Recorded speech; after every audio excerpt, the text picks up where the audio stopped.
दोस्तों 2026 में अगर आप पावर बीआई गलत तरीके से सीख रहे हो तो सर्टिफिकेट होने के बाद भी जॉब नहीं मिलेगा। जी हाँ दोस्तों, और सबसे डेंजरस बात, लोग पावर बीआई को सिर्फ एक डैशबोर्ड टूल समझकर सीख रहे हैं। इस वीडियो में मैं आपको बताऊंगा कि कंपनीज पावर बीआई डेवलपर को क्यों हायर करते हैं और वो कौन से लोग हैं जो इंटरव्यू में रिजेक्ट हो जाते हैं। नमस्कार दोस्तों, मेरा नाम है गुरुनाथा और आपका स्वागत है द आस्क गुरु चैनल पर, जहां पे हम डैशबोर्ड नहीं डेटा करियर्स बिल्ड करते हैं। 2024 में पावर बीआई जॉब्स तभी मिलेगी जब आप पावर बीआई टूल नहीं एंड टू एंड सॉल्यूशन बनाना सीखोगे। तो चलिए डिटेल में समझते हैं कि एक रियल पावर बीआई प्रोफेशनल का एक्चुअल रोल क्या होता है। जी हाँ, डेटा जो होता है जनरली वो स्टोर होता है एक्सेल फाइल में, सीएसवी फाइल में, टेक्स्ट फाइल में, एक्सेल फाइल में। बट बड़े बड़े जो डेटा होते हैं वो स्टोर होता है डेटाबेसेस में, और ये डेटाबेसेस रहते हैं क्लाउड स्टोरेज पे। जी हाँ, तो इस डेटाबेस को समझने के लिए आपको एसक्यूएल आना बहुत ही ज़रूरी है। सीक्वल क्वेरी लैंग्वेज ये एक फाउंडेशन के जैसा काम करता है। आप पावर बीआई एक्सपर्ट हो, आप बिजनेस एनालिस्ट हो, आप डेटा एनालिस्ट हो या फिर आप डेटा साइंटिस्ट हो, आपको एसक्यूएल आना मैंडेटरी है। तो चलिए अभी हम जाते हैं व्हाइट बोर्ड की तरफ, जहां पे हम लोग ये लिखते हैं कि फर्स्ट रोल जो एक पावर बीआई डेवलपर को आना चाहिए वो है एसक्यूएल। तो मैं यहाँ पे लिख देता हूँ, सबसे पहला रोल वो है एसक्यूएल। इसे हम सीक्वल क्वेरी लैंग्वेज भी बोलते हैं। जी हाँ, तो एसक्यूएल में आपको क्या पता होना चाहिए, तो उसके लिए हम लोग क्या करते हैं, हमारा SQL server management studio open करते हैं। तो यहाँ पे आपको पता होना चाहिए कि डेटाबेस कैसे क्रिएट करते हैं। आपको एंटायर जो एसक्यूएल सर्वर मैनेजमेंट स्टूडियो है ये पूरा पता होना चाहिए, जैसे कि एक एसक्यूएल सर्वर मैनेजमेंट स्टूडियो में डेटाबेस कैसे क्रिएट करते हैं, डेटाबेस के अंदर टेबल कैसे क्रिएट करते हैं, ये भी आपको पता होना चाहिए। मैं आपको एक सिंपल सा स्ट्रक्चर बताता हूँ जो यहाँ पे है, आप देख सकते हैं। ये है हमारा सर्वर, ओके, मेरा लोकल सर्वर है। लोकल सर्वर के अंदर आप देख सकते हैं हमारे पास दो डेटाबेस है। ये है पहला डेटाबेस एडवेंचर वर्क्स 2019 और उसके बाद है कस्टमर डीबी। ये हमारे पास दो डेटाबेस है, और कस्टमर डीबी जो डेटाबेस है उसके अंदर यहाँ पे आप देख सकते हैं कुछ टेबल्स है। ओके, तो टेबल्स कैसे क्रिएट करते हैं ये आपको पता होना चाहिए, और मैं आपको ये भी बताऊंगा कि इस टेबल के अंदर डेटा किस तरीके से स्टोर होता है, मैं आपको बता देता हूँ। तो आप देख सकते हैं यहाँ पे हमारे पास है area ID, area name, country ID underscore FK, और यहाँ पे 1 2 3 4 5 6। आप देख सकते हैं जो डेटा जो स्टोर्ड है वो स्टोर्ड है कॉलम्स और रो के एंगल में। जी हाँ, और यहाँ पे मैंने कुछ लिखा है, आप देख सकते हैं, राइट। ये क्या है, ये है सीक्वल क्वेरी लैंग्वेज, इसे हम एसक्यूएल कहते हैं। आपको ये पता होना चाहिए कि अगर डेटा को रिट्राइव करना है तो कौन सा क्वेरी लिखना चाहिए। फॉर एग्जाम्पल, अगर डेटा को रिट्राइव करना है तो सेलेक्ट क्वेरी लिखते हैं। मैं यहाँ पे लिख देता हूँ सेलेक्ट स्टार फ्रॉम, इसका सिंटैक्स सब पता होना चाहिए आपको। ये देखिए, जैसे हम लोग ने सेलेक्ट क्वेरी लिखा, डेटा हमारे पास रिट्राइव हो चुका है। तो इसी तरीके से आपको इंसर्ट क्वेरी पता होना चाहिए। अगर डेटा को ऐड करना है तो, डेटा को अगर अपडेट करना है तो आपको अपडेट क्वेरी पता होना चाहिए। अगर आपको डेटा को डिलीट करना है तो डिलीट क्वेरी पता होना चाहिए। सो इंसर्ट, अपडेट, डिलीट क्वेरी ये तो सब पता होना चाहिए। और आप देख सकते हैं एक डेटाबेस में मेरे पास मल्टीपल टेबल्स हैं। इस मल्टीपल टेबल्स को अगर आप क्वेरी फॉर्म में लिखेंगे तो उसके लिए हमें जॉइंस यूज़ करना पड़ता है। तो आपको जॉइंस भी पता होना चाहिए, जैसे कि इनर जॉइन है, लेफ्ट जॉइन है, राइट जॉइन है, फुल आउटर जॉइन है। ये सब के मीनिंग्स क्या है, इसको कैसे अप्लाई करते हैं, ये सब आपको पता होना चाहिए। और इसके साथ साथ जॉइंस करने से पहले रिलेशनशिप बनाना पड़ता है। तो रिलेशनशिप हम कैसे बनाते हैं एसक्यूएल में, फॉरेन की और प्राइमरी की के थ्रू। तो आपको प्राइमरी की क्या है, फॉरेन की क्या है, ये सब पता होना चाहिए। सो बेसिकली डेटाबेस क्रिएशन से लेके डेटाबेस डिलीशन तक, टेबल क्रिएशन से लेके टेबल डिलीशन तक, select query, insert query, update query, ये सब आपको पता होना चाहिए। इसके साथ साथ आपको नॉर्मलाइजेशन, डीनॉर्मलाइजेशन ये भी पता होना बहुत ही ज़रूरी है। अच्छा, नॉर्मलाइजेशन और डीनॉर्मलाइजेशन क्या होता है, मैं आपको शॉर्ट में समझा देता हूँ। नॉर्मलाइजेशन मतलब कि फॉर एग्जांपल कोई भी बैंकिंग एप्लीकेशन है या तो फिर कोई भी वेबसाइट है, तो आप देखते हैं कि जनरली कस्टमर्स आते हैं, मनी डिपॉजिट करते हैं, मनी विड्रॉ करते हैं या तो मनी ट्रांसफ़र करते हैं। उसी तरीके से कोई भी कस्टमर आता है वेबसाइट पे रजिस्ट्रेशन करता है या तो कोई प्रोडक्ट परचेज करता है या तो कोई भी प्रोडक्ट डिलीट करता है। तो बेसिकली नॉर्मलाइजेशन में क्या होता है कि इंसर्ट, अपडेट, डिलीट, ये सब तीनों सिनारियो होते हैं।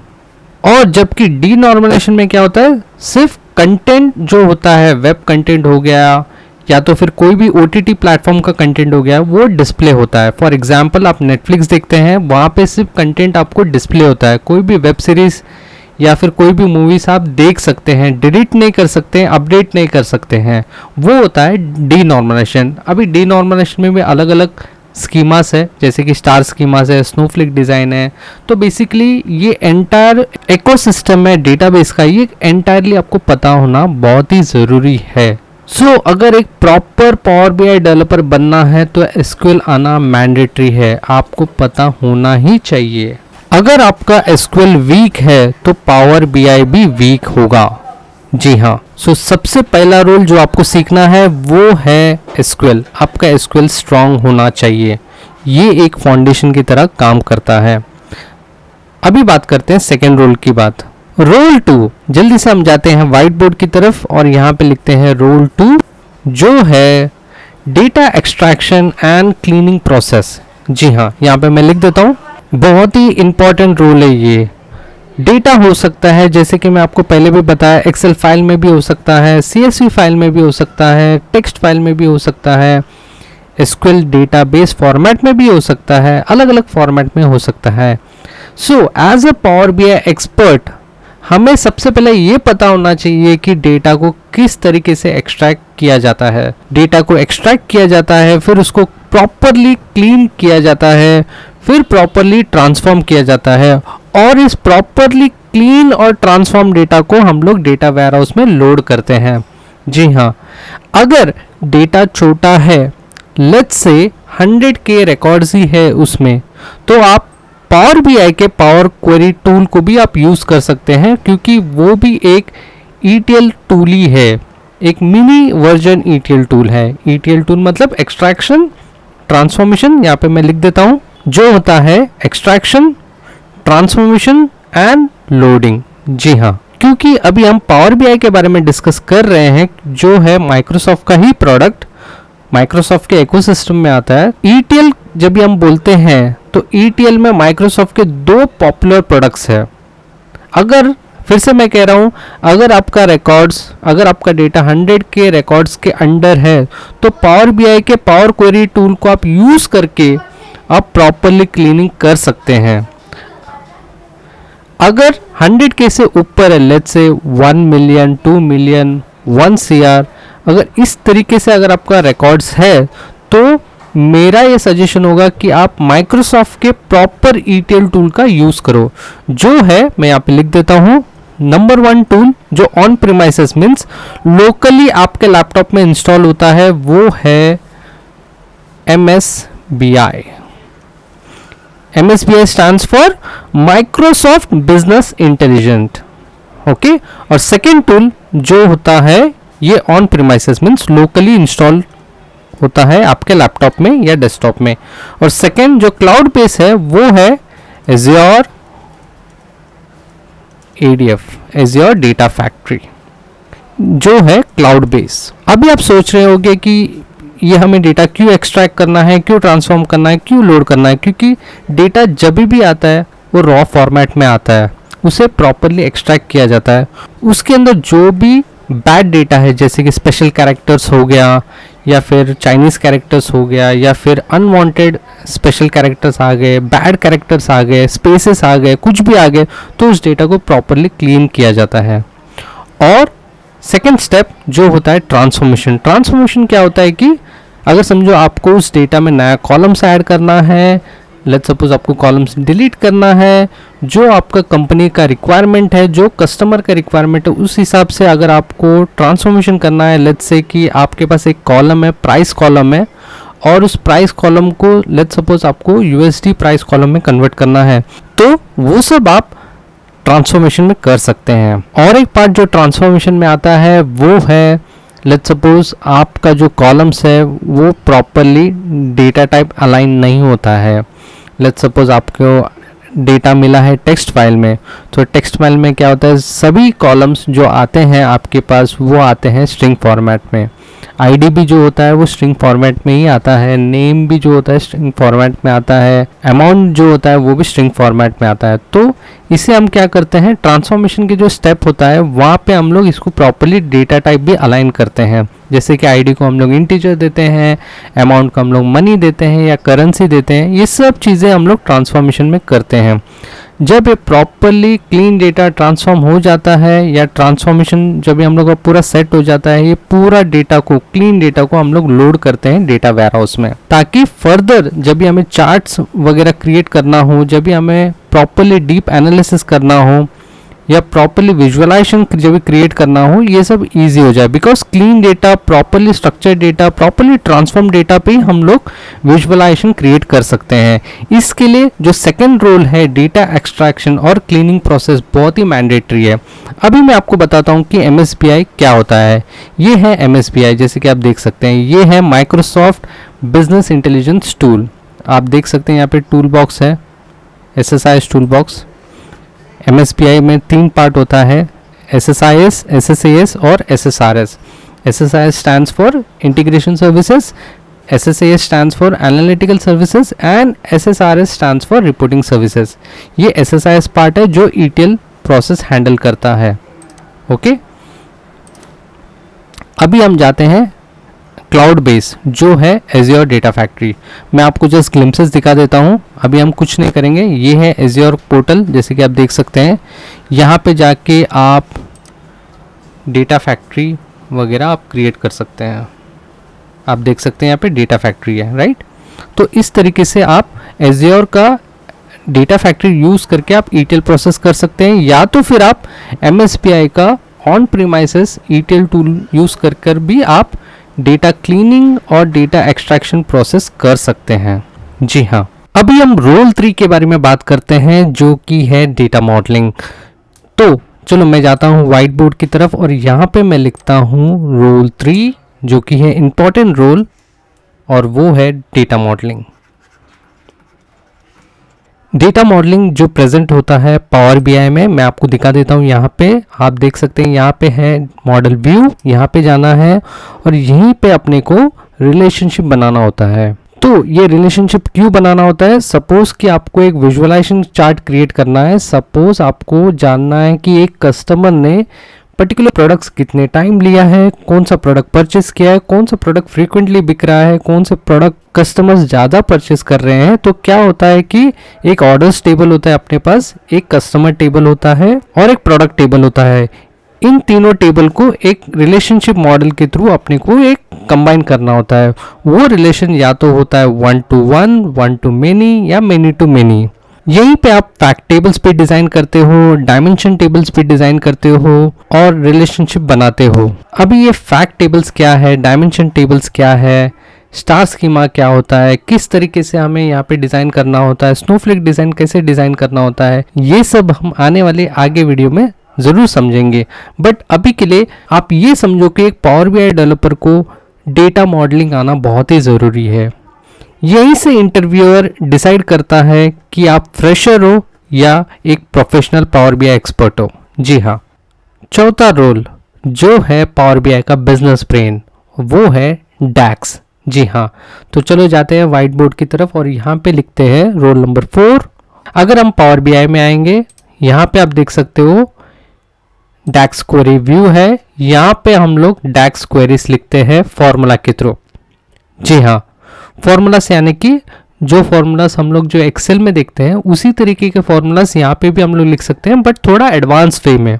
जैसे कि सम, अगर अपने को कुछ सम करना है तो सम यूज़ कर सकते हैं, मिन यूज़ कर सकते हैं, मैक्स यूज़ कर सकते हैं, काउंट यूज़ कर सकते हैं, डिस्टिंक्ट यूज़ कर सकते हैं, रिलेटेड यूज़ कर सकते हैं, कैलकुलेट फॉर्मूला यूज़ कर सकते हैं। ये सब फॉर्मूला यूज़ करके हम लोग मेजर्स बनाते हैं। मेजर्स बहुत ही इंपॉर्टेंट पार्ट होता है डैक्स में विजुअलाइजेशन में, क्योंकि मेजर्स के थ्रू हम लोग एक इंसाइटफुल इंफॉर्मेशन पर्टिकुलर डेटा का हमें मिल जाता है। सो डैक्स यूज करके हम लोग कैलकुलेटेड कॉलम्स बनाते हैं। कैलकुलेटेड कॉलम क्या होता है, सपोज मेरे पास एक कॉलम है प्रोडक्ट प्राइस कॉलम और एक कॉलम है क्वांटिटी कॉलम। अगर मुझे अभी टोटल प्राइस जानना है तो मैं क्या करूंगा, एक नया कॉलम क्रिएट करूंगा और वहां पे मैं फॉर्मूला डिफाइन करूंगा कि product price multiply by quantity, और जो भी मुझे जो वैल्यू मिलेगा वो मेरा कैलकुलेटेड कॉलम में डिफाइन हो जाएगा। जी हाँ, हम लोग यहाँ पे टाइम इंटेलिजेंस फॉर्मूलाज भी लिख सकते हैं, जैसे कि date add, date subtract, same period last year, ये सब फॉर्मूलाज हम लोग यूज करके time intelligence kind of report भी जनरेट कर सकते हैं। सपोज कि ये पर्टिकुलर प्रोडक्ट का सेल्स 2 साल पहले क्या था, 1 साल पहले क्या था, 2 साल के बाद क्या हो सकता है। तो ये सब time intelligence kind of reports भी हम लोग एक टाइम इंटेलिजेंस फॉर्मूला के थ्रू, जो कि अंडर में आता है डैक्स के, ये सब हम लोग यूज करके अलग अलग फॉर्मूलाज डैक्स के यूज करके हम लोग ये सब रिपोर्ट्स जनरेट कर सकते हैं और इंसाइटफुल इंफॉर्मेशन बना सकते हैं और डिस्प्ले कर सकते हैं विजुअलाइजेशन के थ्रू। सो ये है अपना रोल नंबर 4 जो है डैक्स। अभी हम बात करते हैं रोल नंबर 5 का। Roll number 5 visualisation and performance, ये अपना एक फाइनल रोल है जो मैं यहाँ पे लिख देता हूँ। 5th रोल जो है विजुअलाइजेशन एंड परफॉर्मेंस। अभी हम जाते हैं पावर बीआई में। जैसे कि आप देख सकते हैं यहाँ पे रिपोर्ट व्यू है और यहाँ पे अलग अलग तरीके के विजुअलाइजेशन है, जैसे कि लाइन चार्ट है, यहाँ पे आप देख सकते हैं बार चार्ट है, यहाँ पे आप देख सकते हैं पाई चार्ट है, यहाँ पे आप देख सकते हैं मैप्स है, ये सब अलग अलग तरीके के विजुअलाइजेशन है। कस्टमर के रिक्वायरमेंट के हिसाब से, डेटा को प्रॉपरली प्रेजेंट करने के हिसाब से आप राइट विजुअलाइजेशन आप चूज कर सकते हो, प्रॉपर फिल्टर्स आप यूज कर सकते हो, टूल टिप्स आप यूज कर सकते हो, cross report, drill through reports, ये सब आप यूज करके एक ब्यूटीफुल डैशबोर्ड आप डिजाइन कर सकते हो, जहां पे आप अलग अलग विजुअलाइजेशन, प्रॉपर विजुअलाइजेशन आप यूज करके पूरा एक डैशबोर्ड आप क्रिएट कर सकते हो। जी हाँ, एट द एंड कस्टमर को क्या चाहिए, एक प्रॉपर डैशबोर्ड जहाँ पे डेटा प्रॉपरली प्रेजेंट हुआ हो, वो एक कंप्लीटली कस्टमर को एक चाहिए, और परफॉर्मेंस भी चाहिए क्योंकि डेटा फास्ट लोडिंग भी होना चाहिए। सो परफॉर्मेंस के साथ साथ आप राइट विजुअलाइजेशन चूज कर एक प्रॉपर डैशबोर्ड आप डिजाइन कर सकते हो। ये है रोल 5। तो चलो अभी वीडियो को समराइज करते हैं, हम जाते हैं हमारे व्हाइट बोर्ड की तरफ। यहाँ पे आप देख सकते हैं ये 5 रोल्स आपको आना मैंडेटरी है अगर आपको पावर बीआई क्रैक करना चाहते हो। सिर्फ डैशबोर्ड बनाना पावर बीआई नहीं है, आप समझो इस बात को, end to end solution deliver करना ही पावर बीआई है। आपको ये 5 रोल्स आना मैंडेटरी है।